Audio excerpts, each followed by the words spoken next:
आजकल बड़ी वायरल है चौथी पास राजा की। चौथी पास राजा को किसी ने यह भी बता दिया था कि सब राज्यों में धीरे धीरे आपके प्रति मुखालफत बढ़ रही है, लोगों में नाराजगी बढ़ रही है, तो चौथी पास राजा ने कहा सबको जेल में डाल दो। उस कहानी का एक प्रकरण है जो मैं आपके समक्ष रख रहा हूं। तो देश में भी इस वक्त कुछ ऐसे ही हालात चल रहे हैं कि विपक्ष को पूरी तरह से जेल में डाल दो, गिरफ्तार कर लो, और वही वजह है कि सारी सरकारों के प्रति, भारतीय जनता पार्टी की सभी सरकारों के प्रति रोष लोगों में बहुत तेजी से बढ़ रहा है। जब हमने मेंबरशिप ड्राइव की तो उसके जो नंबर्स सामने आए उसमें भी ये रिजेंटमेंट, ये नाराजगी साफ तौर पे नजर आती है।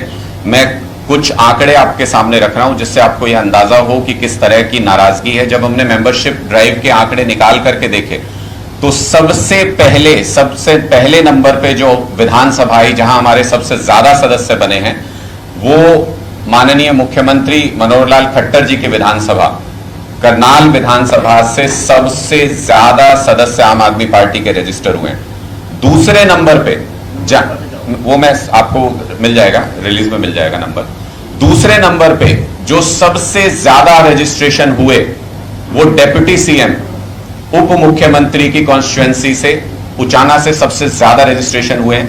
और तीसरे नंबर पे, मतलब जो पहले तीनों पायदान है वो किस तरीके के, उससे आप अंदाजा लगाइए कि तीसरे नंबर पे जो सबसे ज्यादा रजिस्ट्रेशन हुए वो शिक्षा मंत्री की कॉन्स्टिट्यूएंसी से, जगाधरी से हुए हैं।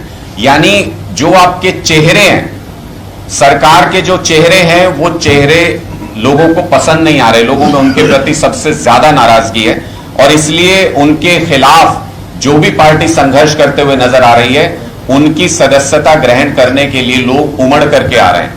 तो पहले तीनों पायदान पे हमने ये देखा कि मुख्यमंत्री, उप मुख्यमंत्री और शिक्षा मंत्री, ये बताता है कि शिक्षा की स्थिति भी कोई खास अच्छी नहीं है। अगर लोग सरकार से नाराज हैं, गठबंधन के नेता से नाराज हैं, तो शिक्षा मंत्री उसके बाद तीसरे नंबर पे आते हैं। सबसे ज्यादा नाराजगी शिक्षा मंत्री से भी हरियाणा के अंदर है क्योंकि शिक्षा के हालात बहुत ज्यादा खराब हैं।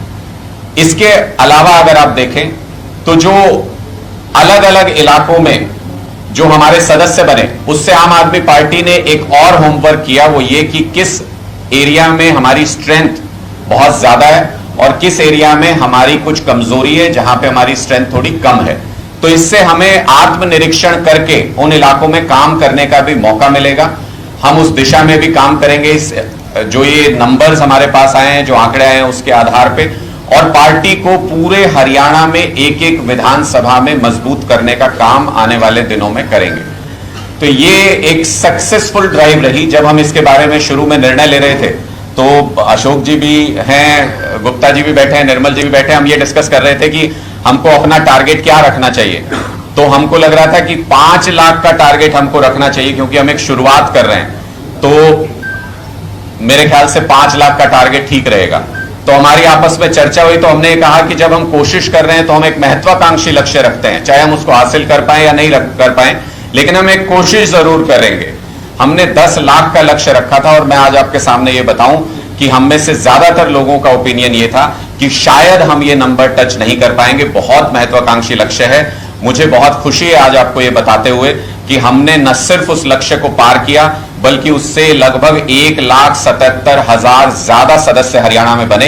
ये बताता है कि हरियाणा की जनता एक विकल्प का इंतजार कर रही थी। आम आदमी पार्टी में लोग उस विकल्प को देख रहे हैं और इसलिए आने वाले दिनों में आम आदमी पार्टी बहुत ज्यादा मजबूत स्थिति में हरियाणा में होने जा रही है। एक बहुत मजबूत लड़ाई मुद्दों की और जो अभिव्यक्ति की आजादी है उसकी एक बहुत मजबूत लड़ाई आम आदमी पार्टी हरियाणा के अंदर भी लड़ेगी आने वाले दिनों में।